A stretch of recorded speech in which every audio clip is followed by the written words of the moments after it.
Every time you explain yourself to someone who has already decided what you are not defending your truth, you are handing them the rope. Think about the last time you tried.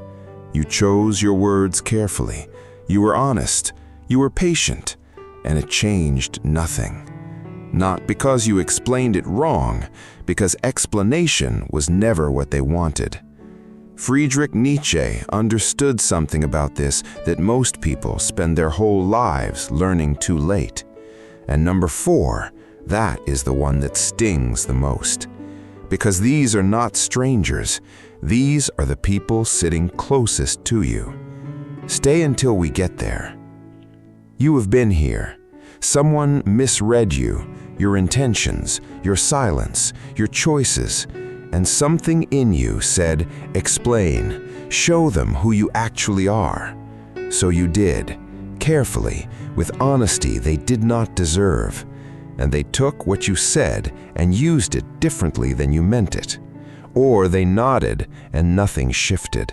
Or worse, they turned your explanation into proof of exactly what they already believed. You left that conversation feeling smaller than when you entered it. Not because you were wrong, because you gave something real to someone who had already made up their mind. There is a specific kind of pain in that. It is not anger, it is not grief. It is the quiet humiliation of realizing you were never actually being heard. You were being judged, and they had finished judging before you opened your mouth. If this has ever happened to you, you are not naive. You have just discovered a truth that Nietzsche understood more than a century ago, and it is uncomfortable. Friedrich Nietzsche was not a comfortable philosopher.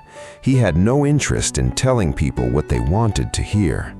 He spent his life pulling back the curtain on the hidden forces that drive human behavior, the ones we dress up in polite language, but which are, at their core, about power.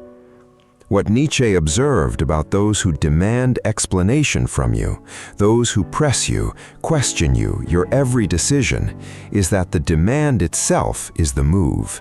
It is not curiosity, it is control. He called the psychology behind it the will to power operating through weakness. The person who cannot rise to your level finds another way to make themselves equal to you. They put you on trial. They require justification, and every justification you offer becomes new evidence in a case they are building against you.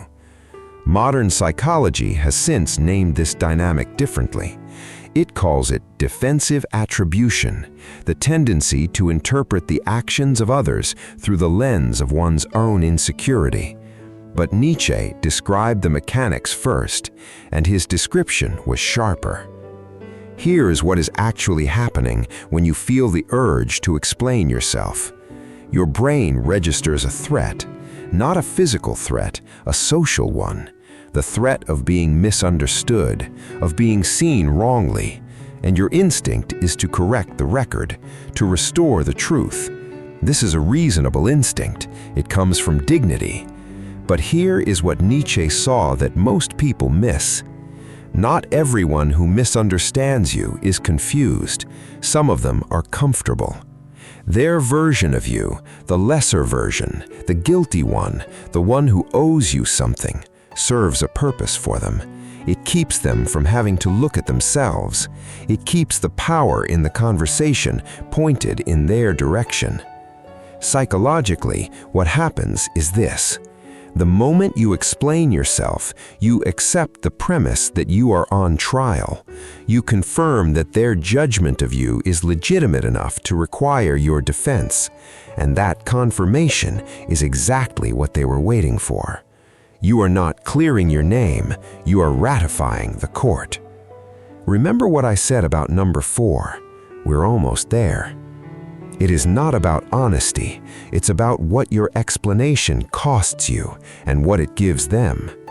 There are 6 types of people you should never explain yourself to, not because you owe them nothing, but because explanation with these people is not a bridge, it is a trap. 1.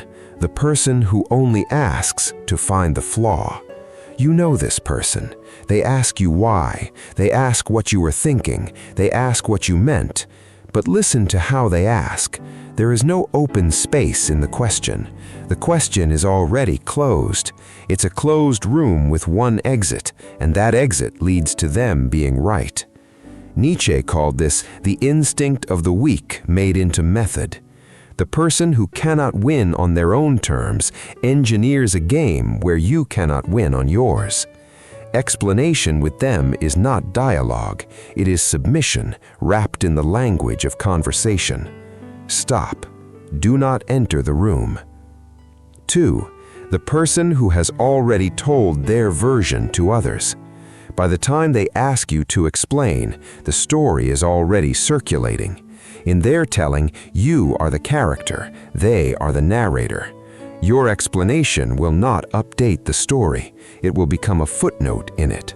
And then they said, and whatever you say, it will be shaped to fit the version that was already there. Nietzsche was precise about this.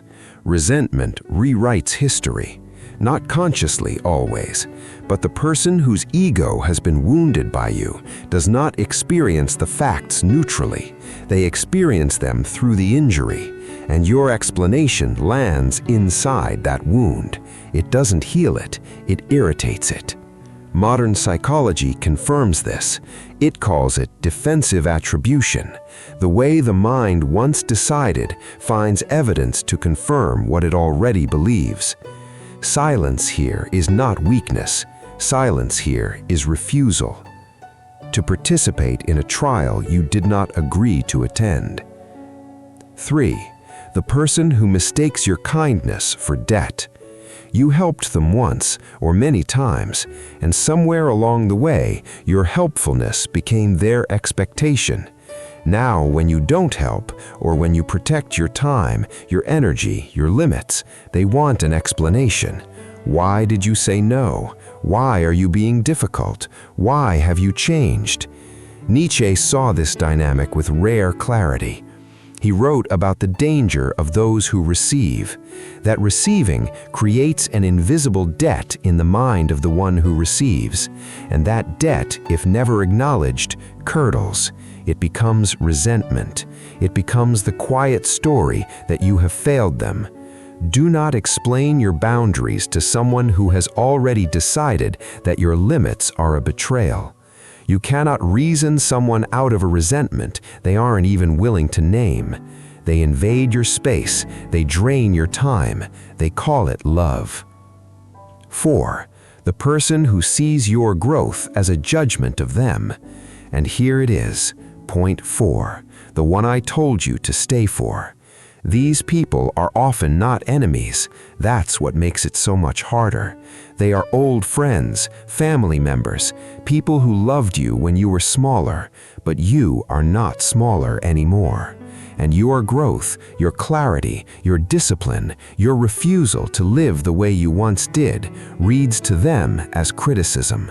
Not because you said anything, because your existence as you are now says it for you. Nietzsche described this with a concept most people have never heard.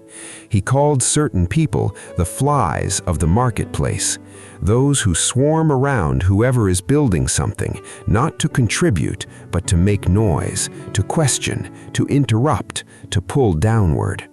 They don't want an explanation of who you have become. They want a retraction. They want you to say, I am not what I appear to be. Go back to who you were. Do not give them that. Not with words, not with apology, not with explanation. Your silence on this is not arrogance. It is self-preservation. 5. The person who asks to feel superior to the answer. There is a type of questioning that has nothing to do with the question. It's the question asked so that the asker can then respond, so that they can then correct you, educate you, position themselves above you. This is the ego at work, not curiosity, performance. Nietzsche was unsentimental about this. He observed that many people do not seek truth, they seek confirmation of their own intelligence, and your explanation is the stage on which they perform it. You have nothing to prove to an audience that has already decided you are the supporting role. Not anger, not correction, indifference. 6. The person who will never, under any circumstances, admit they were wrong. You know this person most of all because you have tried. You have laid out the facts. You have been calm, reasonable, even generous in how you framed it. And they heard everything and changed nothing. Not because they did not understand you, because understanding you would require them to admit something about themselves, about what they did, about who they have been, and that is a cost they will not pay. Nietzsche's philosophy held this as one of the core human failures, the person who cannot bear the weight of their own conscience and so builds a fortress of certainty to live inside instead. Your explanation is not the key to that fortress. It is a battering ram against a wall that gets thicker every time you strike it. Stop striking. Wisdom is knowing which doors will never open. Freedom is walking away from them.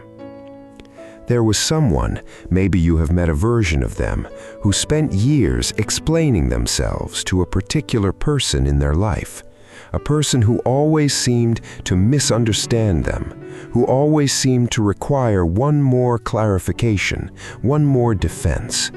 For years, they believed that the right words would finally bridge the distance, that if they just said it clearly enough, the other person would see them.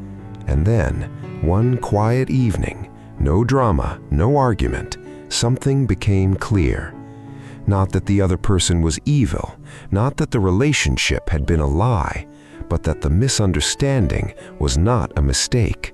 It was a choice being made again and again, because the alternative, seeing the person clearly, honestly, as they actually were, would require too much. And that was the moment everything changed. Not because they became hard, not because they stopped caring, but because they finally understood what their explanations had been costing them and what they had been buying. Nothing. They stopped explaining, and for the first time in years, they felt something, a quiet return to themselves. So what do you do with all of this? Not as a rule, not as armor, as a way of seeing. Here is what I call the doctrine of sovereign silence. 5 principles, each one a different form of freedom. 1. Presence is not permission. The fact that someone is in your life does not mean they have earned your explanation. Proximity is not trust. History is not authority. Nietzsche was precise here. Familiarity is often the enemy of honest evaluation. Not explanation, presence. Let your life be the only statement you make. Stop calibrating who you are to what someone else's version of you requires. 2. Silence is not guilt.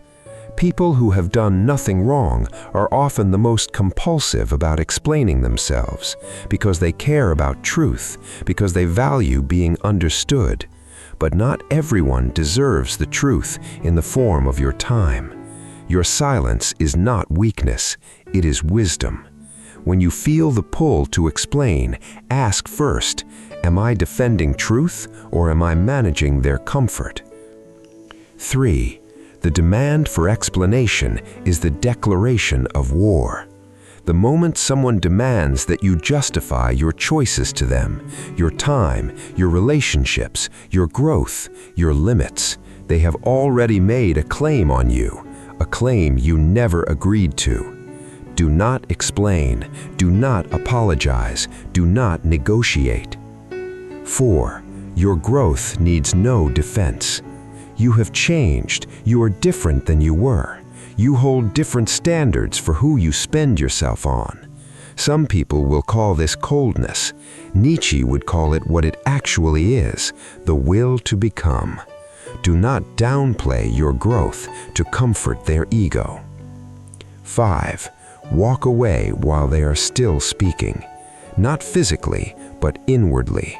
The most powerful thing you can do in the presence of someone who wants your justification is to give them your calm, your steady eye contact, and nothing else. Not confrontation, indifference. Not anger, distance. Stop justifying, start protecting. But there is one more thing, the lesson beneath all the other lessons. Nietzsche believed that the highest form of strength was not the refusal to be hurt, it was the refusal to be diminished. There is a difference. To be hurt is human, expected, even necessary. But to be diminished, to allow someone else's narrative of you to replace your own, that is the real loss. Not the pain, the shrinkage. The highest practice in Nietzsche's philosophy was not Stoic endurance, it was active self-creation. To keep becoming who you are, fully, deliberately, without waiting for permission or understanding, even when, especially when, no one around you can see it yet. That is where the silence leads, not to isolation, to sovereignty. You are not difficult. You are simply someone who has started measuring the real costs of things. You are not cold. You are someone who finally stopped spending warmth on people who were taking it without even knowing your name. You are not arrogant in refusing to explain yourself to someone who has already decided what you are. You are awake. Awake to something Nietzsche spent a lifetime trying to teach, that your identity is not a case to be made, it is a life to be lived. And you don't owe anyone a closing argument. As Nietzsche might have said, your mission is not to be understood by everyone who looks at you. Your mission is to become so fully, so unapologetically yourself, that the question of their understanding becomes irrelevant. And that, my friends, that will always disturb those who never dared to try. Remember this, my friends. Every time you explain yourself to someone who has already decided what you are not defending your truth, you are handing them the rope. The doctrine of sovereign silence is not a set of rules. It is a way of seeing, clearly, finally, without apology. Your life is the only explanation that has ever mattered. Because one day you will look back on this moment and you will understand that the explanations you stopped giving were the beginning of the life you started keeping. And that is when everything changes. If you want more videos on human psychology, the philosophy of Nietzsche and the Stoics, personal power, and the hidden dynamics that shape every relationship, subscribe to Ancient Soul Philosophy, because understanding the human soul means taking back control of your life.